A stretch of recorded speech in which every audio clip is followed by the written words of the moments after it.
Hi friends, நம்ம இன்றைக்கி என்ன பண்ண போகிறோன்னா, இன்றைக்கி நம்ம குளத்து மீன் இருக்குது. குளத்து மீனில் மீன் பொள்ளிச்சது எப்படி பண்ணலாம் அப்படிங்கிறத நம்ம இன்றைக்கி பார்க்க போகிறோம்.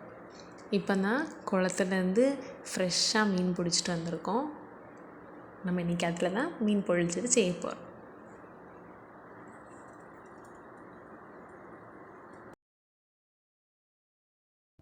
நார்மலாக மீன் கழுவுற மாதிரி நீங்கள் நல்லா கழுவி எடுத்துக்கோங்க. கழுவுனதுக்கப்புறம் எல்லா மீனையும் இன்னொரு வாட்டி நல்லா போட்டு தண்ணியில் நல்லா கழுவிக்கோங்க.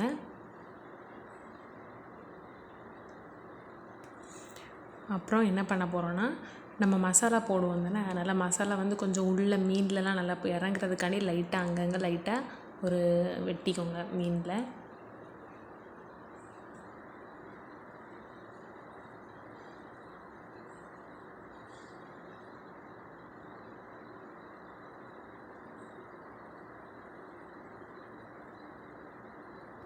இனி நம்ம மஞ்சள் பொடி, வத்தல் பொடி, அப்புறம் கொஞ்சம் உப்பு எல்லாம் போட்டு என்ன பண்ண போகிறோம், நல்லா மீனை மீனில் நல்லா அந்த மசாலா எல்லாம் உள்ளே இறங்குற மாதிரி நல்லா மிக்ஸ் பண்ண போகிறோம். இது கூடவே கொஞ்சம் நல்லா மிக்ஸ் பண்ணதுக்கப்புறம் கொஞ்சம் எலுமிச்சப்பழ சாரம் சேர்த்துக்கோங்க. இப்போ நம்ம மசாலா போட்டு வச்சுருக்க மீன் எல்லாத்தையுமே எடுத்து ஃப்ரை பண்ண போகிறோம். இதுக்கு டீப் ஃப்ரை பண்ணணும்னு தேவையில்லை. மீன் பொள்ளிச்சதுக்கு டீப் ஃப்ரை பண்ணணும்னு தேவையில்லை. நாங்கள் இங்கே டீப் ஃப்ரை பண்ணிக்கிறோம். நீங்கள் சும்மா தோசைகளில் கொஞ்சம் லைட்டாக கொஞ்சம் எண்ணெய் கொஞ்சம் நிறையா போட்டு அதை கொஞ்சம் நேரம் திருப்பி எடுத்தால் போதும். ஃப்ரை பண்ண மீன்லாம் தனியாக எடுத்து வச்சுக்கோங்க. இப்போ நம்ம மசாலாவுக்கு ஃபஸ்ட்டு என்ன பண்ண போகிறோன்னா, ஃபஸ்ட்டு கருவேப்பிலையும் பச்சை மிளகாவும் போட்டு கொஞ்சம் தாளிச்சிக்கோங்க. தாளித்ததுக்கப்புறம் நம்ம இடித்து வச்சுருக்க இஞ்சி பூண்டு பேஸ்ட் எல்லாத்தையும் நம்ம போட போகிறோம். அது கொஞ்சம் நல்லா வதங்கினதுக்கப்புறம் நம்ம வெட்டி வச்சுருக்க உள்ளியை போட போகிறோம். அப்புறம் உள்ளியும் நல்லா வதங்கினதுக்கப்புறம் நம்ம என்ன பண்ண போகிறோன்னா, தக்காளியை வெட்டி வச்சுருக்கோம், அந்த தக்காளியும் ஆட் பண்ணிக்கலாம். அது கூடவே உங்களுக்கு உப்பு உங்கள் டேஸ்ட்டுக்கு ஏற்ற மாதிரி நீங்கள் உப்பு ஆட் பண்ணிக்கோங்க. எல்லாமே நல்லா மிக்ஸ் ஆனதுக்கப்புறம் நம்ம என்ன பண்ண போகிறோன்னா, வத்தல் பொடி, மஞ்சள் பொடி, அதுக்கப்புறம் கொஞ்சம் மல்லிப்பொடி, அப்புறம் கொஞ்சம் தேவையான அளவு உப்பு எல்லாம் போட்டு நல்லா மிக்ஸ் பண்ண போகிறோம்.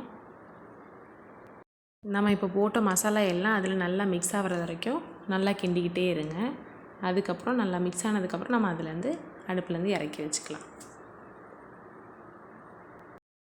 நம்ம இனி இறக்குன மசாலா எல்லாத்தையும் ஒரு இலையில் கொஞ்சம் கீழே கொஞ்சம் விரிச்சிட்டு, அதுக்கப்புறம் நம்ம ஃப்ரை பண்ணி வச்சுருக்கோம்ல, அந்த மீனை நம்ம இந்த மசாலாக்கு மேலே வச்சுட்டு, அதுக்கப்புறம் அந்த மீனுக்கு மேலே இன்னொரு லேயர் இதே மாதிரி நம்ம மசாலா போட போகிறோம்.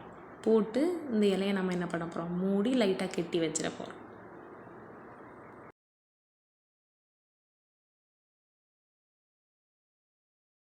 இப்போ நம்ம அந்த வாழை இலையில் கெட்டி வச்சுருக்கிறது எல்லாத்தையும் ஒரு அடுப்பில் ஒரு பாத்திரத்தில் கொஞ்சோண்டு எண்ணெய் போட்டு இந்த நம்ம கெட்டி வச்சுருக்க அந்த வாழை இலை இருக்குல்ல, அதை அப்படியே அதில் போட போகிறோம்.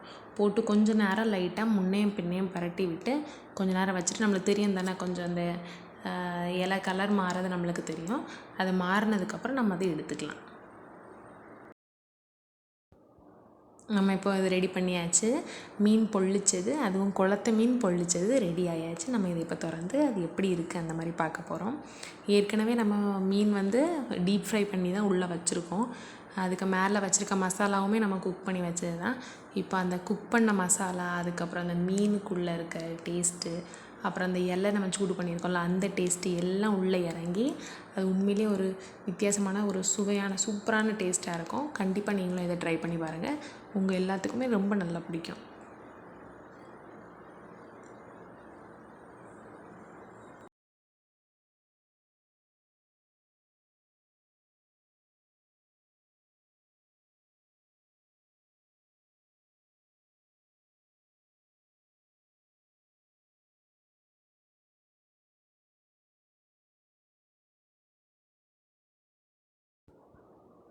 பார்த்திங்களா, நல்லா வந்திருக்கு.